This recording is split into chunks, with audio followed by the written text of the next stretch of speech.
Sister Layla live. Sister Layla live. Weekly for the shower at the hour. At Sister Layla live. Sister Layla invite your friends and family. Make it cozy at Sister Layla.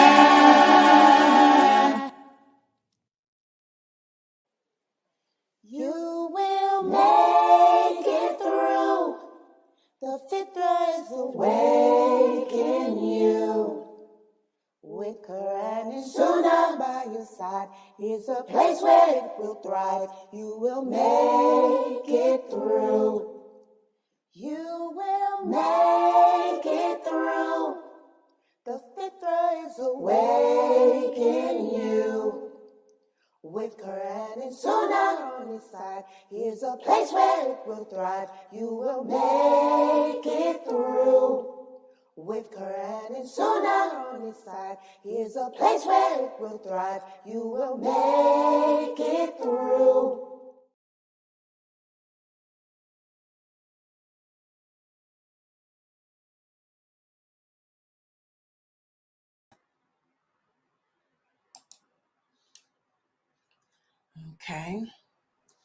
Okay, can the people on the YouTube, can you guys hear me on YouTube?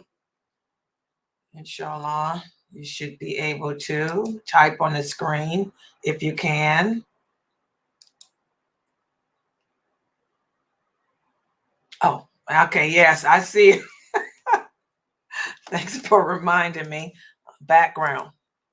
Every day she reminds me of it, and I forget it. Well, it's good that she pays attention. All right, there we go. That's better. All right. Okay. Excuse me. Fix myself up here.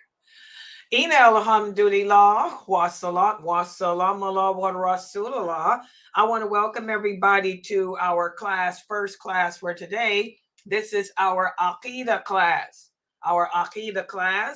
And this is based on the book written by Sheikh Karim Abu Zaid. We're going to be discussing how to dilute wala wal bara when it comes to our business dealings. This is what we're speaking about now. We're in the chapter of the book where Sheikh Karim Abu Zaid breaks it down how as Muslims, even when it comes to our business and financial transactions, we're gonna have to implement allegiance and disassociation. Allegiance and disassociation to those transactions or those business methods that contradict Allah's laws, that contradict Allah's rules, that contradict Allah's regulations. As you guys see from this class, what I'm really hoping that all of you are recognizing is that this religion, Islam, is not just a religion. It is our culture. It is our way of life. And this way of life, our culture, has been perfected by Allah. He taught us how to handle ourselves in all situations, from marriage to divorce, in regards to how do we dress, how we behave, how we interact with non-Muslims, how we live in non-Muslim societies and still maintain our Islamic identity. And that's the problem. A lot of us Muslims living here in the West, we have a hard time maintaining our identity as Muslims. And it seems that ever since 9/11, we have sold or compromised our identity. We've tried to blend in to become like and be accepted by the non-Muslims. We want to look like them. We want to dress like them. The men are not wearing beards, or they're trimming their beards, shaving their beards. The women are not wearing hijab properly. We got our young girls looking like Cardi B. Look at our daughters, man. Subhanallah. How is it that you parents allow your children to go out the house with straight leg pants on?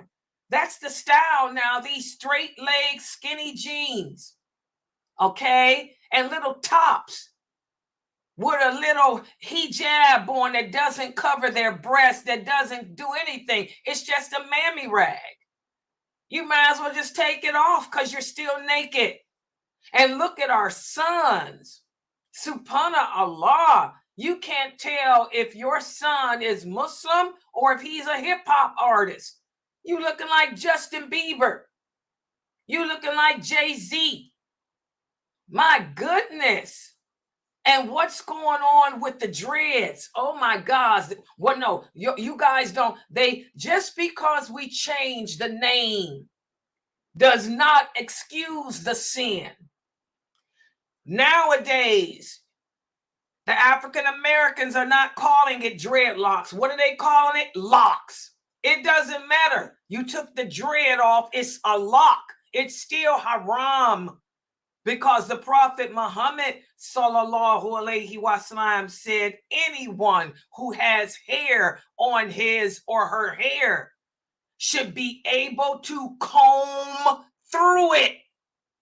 Comb through it on a regular basis and oil it and wash it and clean it and comb through it. You can't comb through a lock.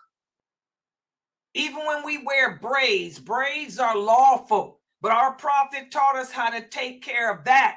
He said, you have to, for you sisters who braid your hair, you have to take them braids out and wash your hair completely when your menses come. That's every month. Okay, if you brothers are gonna wear braids, like he told the Bedouins, because the Arabs wore braids.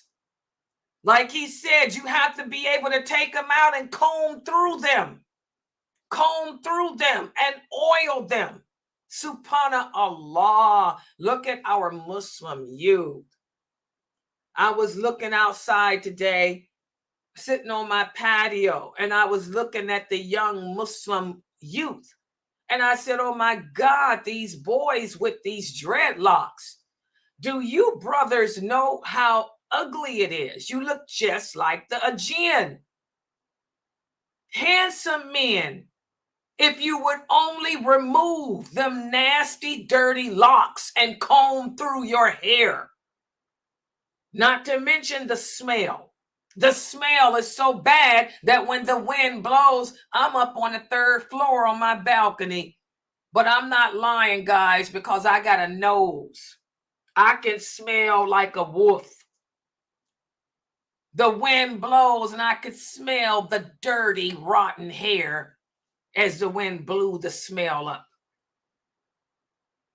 So this is the problem, living in a non-Muslim environment, a non-faith-filled society. You know, we Muslims have adapted the behavior, the attitude, the look of the non-Muslim. Our daughters, Cardi B, and our sons, Justin Bieber, Jay-Z. Hello. It's pathetic. We have to reclaim our identity as Muslims. And how do we do that? By educating ourselves about our religion the right way, learning Islam and its truthfulness with the understanding of those original companions, not the understanding of the 4 Imams. Because the 4 Imams were not companions. Not the understanding of Ibn Taymiyyah. Not the understanding of Ibn Kathir. Not the understanding of Sheikh Come a Dime a Dozen. Not the understanding of Layla Nashiba. It has to be the understanding of those original companions, because as Allah himself says, no one understands or ever will understand it better than they. We need to emulate them in our character, emulate them in our behavior, emulate them in our practice as Muslims. They were proud of their Muslim identity. They upheld their Muslim identity. And that's what we need to do. And we need to instill this in our children. So today, what we're speaking about is the business transactions. Living in America, as we talked about last week, you can't say because you live in America, I'm going to go and buy a house on interest. Just because I'm living in America, the laws are different. You know, we can bend the rules. No, that's not true. As the Prophet sallallahu alaihi wasallam told the companions, when he told Mu'ad, when Mu'ad was sent to Yemen as a messenger to the people, the Prophet said, you're going to a place where everyone deals in interest. Do not succumb to it. Do not allow yourself to deal with it, even if it means you're the only one in the whole country who doesn't.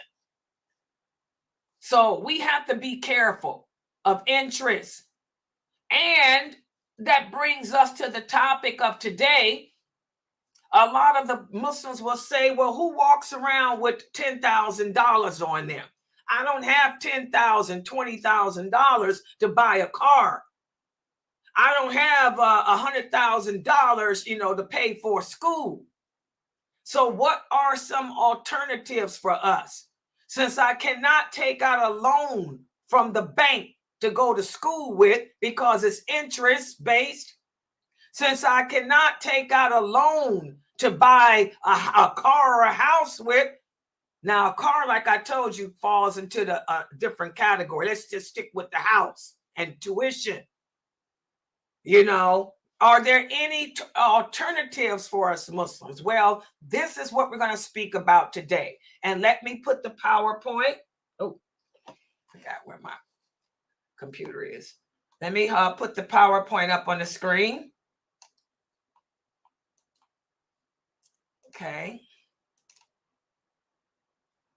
There we go. That was quick. I see I'm getting better and better at this.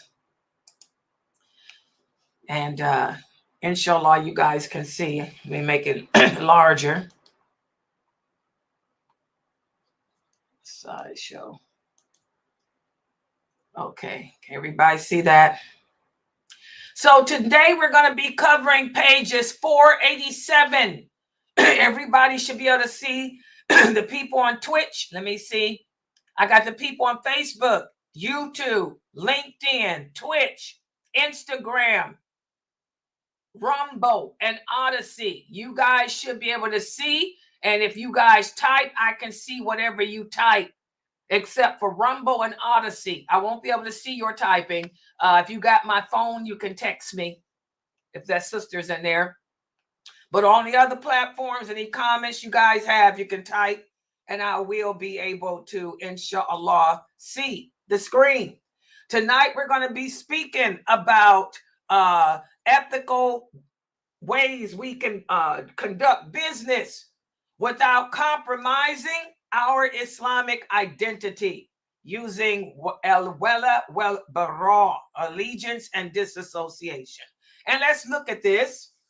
In a world that is increasingly marred by exploitative dealings and a constant drive for profit at any cost, we have to still maintain our Muslim identity. We have to still abide by the principles that Allah has set in place for us as Muslims. So again, just like we do in marriage and everything else. When it comes to our dealings, we have to fall back upon the concept of allegiance and disassociation. So a lot of you asked the question, well, Sister Layla, this is America. You know, if I need money to buy a car, or if I need money, to buy something, I can't take out a bank loan. Is there an alternative? Well, we're going to be looking at that today. But I want you guys to ponder this reality. Allah says in the interpretation of the meaning, and give full measure when you measure, and when you weigh with balance that is straight and correct. This is good and better for you in the end. As we can see from this verse of the Quran, that wala wal bara, allegiance and disassociation, is a guiding light that directs us to loyalty in our Islamic principles, to be just, to be fair, and to not deviate away from that, even when it comes to our business dealings. Just like when it comes to a marriage contract, just like when it comes to treating how to treat our neighbors, how to treat the non-Muslims, how to live in this society. We're supposed to be just and kind, even to the non-Muslims. Well, we have to be just with each other when it comes to our business dealings. So that brings us to the question, since I cannot indulge in interest, because interest is oppressive, interest is a sin that is so great that Allah has declared war against the people who indulge in it. Are there any alternatives for us? Well, there is an alternative. In Arabic, it's called el-murabaha. El-murabaha, which is cost plus financing. It's cost plus financing and profit sharing. Okay? And we're going to speak about this today because this can be a Sharia compliant model that can reduce the risk and bring about reward for you without compromising your identity as a Muslim. And let's look into it and see what it entails. So here we're going to break it down. And you guys might want to take notes, take screenshots. It's called cost plus financing. Cost plus financing. Now, in this arrangement, the financer buys a good or an asset that the customer wants to purchase. And then they will sell it to the customer at a markup. Both parties will agree on the markup at the beginning and will remain fixed.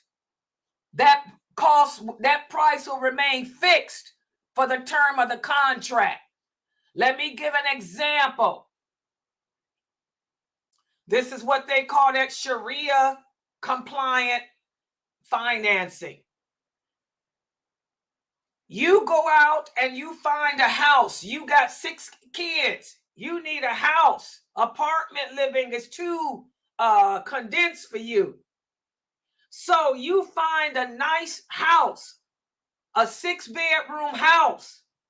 So you go to the financer, this Sharia compliant financer, and you tell them there's a house that I need, that I want to buy, but I don't have, the house is $200,000. I don't have the $200,000 to buy it. And I don't want to take out a loan from a bank. So what this company will do is buy the house for you. They'll buy the house, but they're going to want you to pay them back more. Okay, they'll say, okay, I'll buy the house for $100,000, but let's agree that I'm going to sell it to you. But instead of me selling the house to you for $100,000, I'm going to sell this house to you for $150,000. And you pay me back $1,000 a month until it's paid off. I'm just giving an example. Y'all see how that works? That's El Murabaha, which is cost plus financing. And a lot of people are doing this. A lot of Muslims are doing this. You want to buy a car. You can't pay for it all at once. So the Islamic bank will buy the car for you, and then they will sell it to you at a higher price. The extra money is their profit. And that extra money is is agreed upon in the beginning. Y'all get it? That's how a lot of Muslims are buying houses. One of my brother, Isa, that's how he bought his house. He's got 10 kids.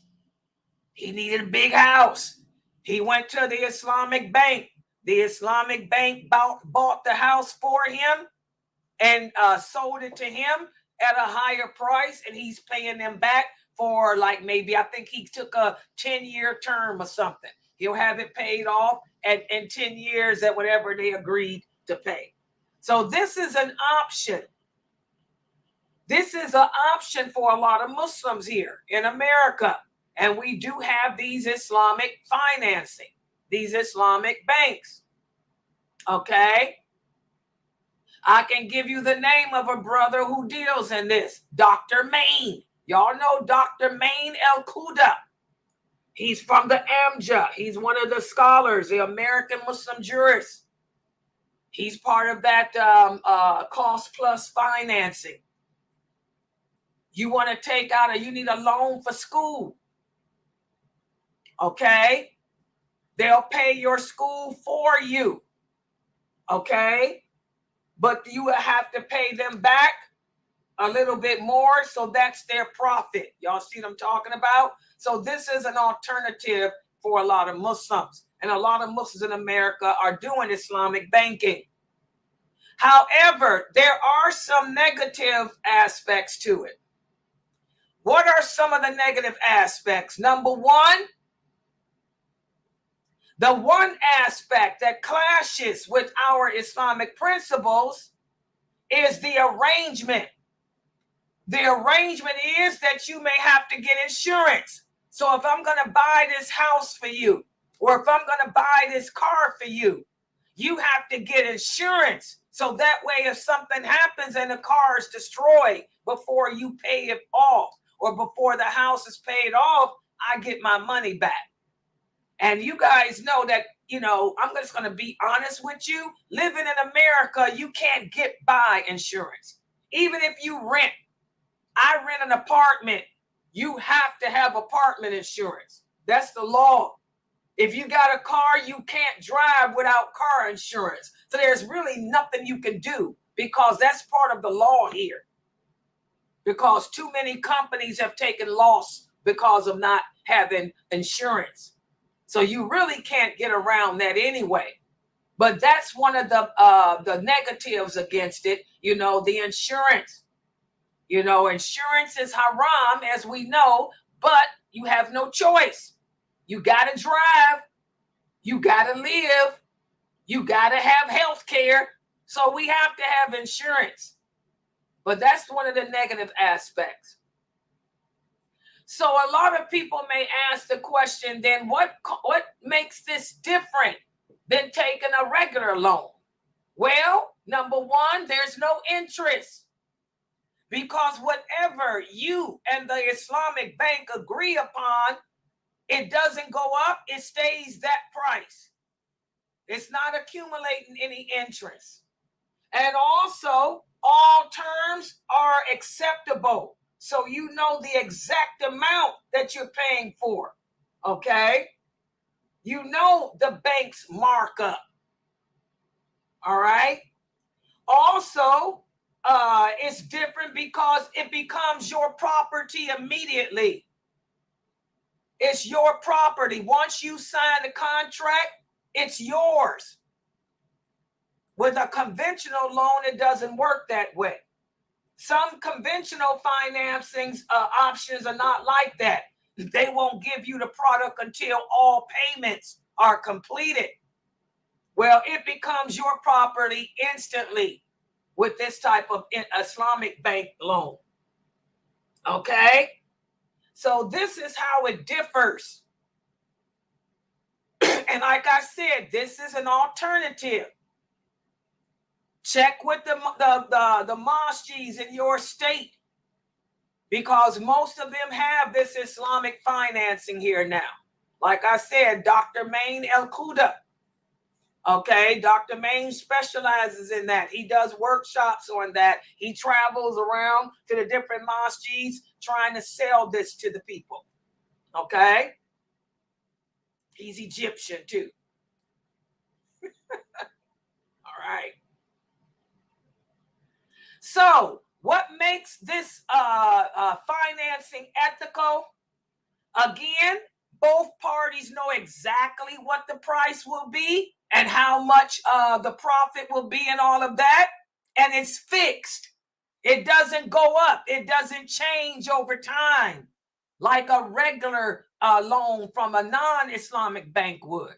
It doesn't go up. It doesn't change. And it's flexible. They allow you to pay in a way that's easy for you over time. And also, it's Sharia compliant. It follows the Islamic rules, which ban unfair financial practices. So this is an alternative to those of you who are interested in trying to buy a house or trying to buy something. This is Sharia compliant. This is an alternative for you that you might want to look in. Okay? Okay, and I put them up there again. Those are the things I went over again. No interest, the asset-specific financing, upfront disclosure, all of that. Flexible repayment.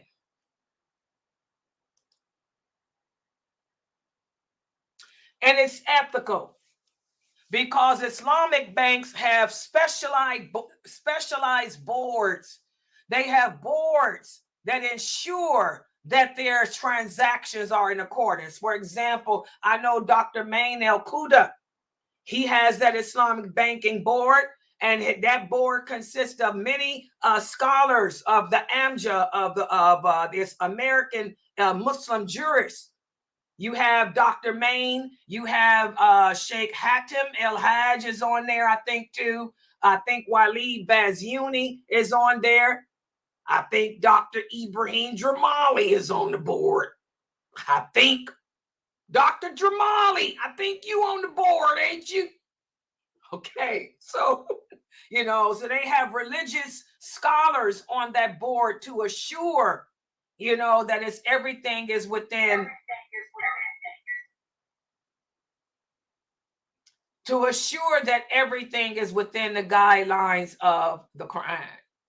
So this form of financing offers an ethical, transparent, interest-free way to finance specific purchases whilst not sacrificing or compromising your Islamic identity. And like I said, if you guys want more information on that, you guys can get in touch with Dr. Main. He travels all over speaking about this, and or contact your masjid. They might can hook you in touch with this type of Islamic financing. So that's all I want to go over today, because we have another class. We have Dr. Dramali and also Brother Youssef coming on at 7 for their class on the history of Palestine. So are there any questions on this type of financing? Any questions on this type of financing? Go ahead with them. And yes, some people have used them, I think, for their tuitions. I don't know. If you guys can even ask Jamali about that, because I think Jamali might be on that board with Dr. Main and them. I think he is. Yeah. Any questions or comments?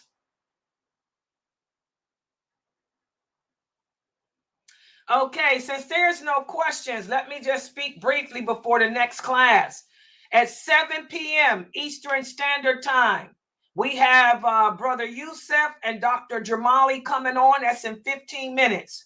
They're going to be doing part 2 of the history of Palestine.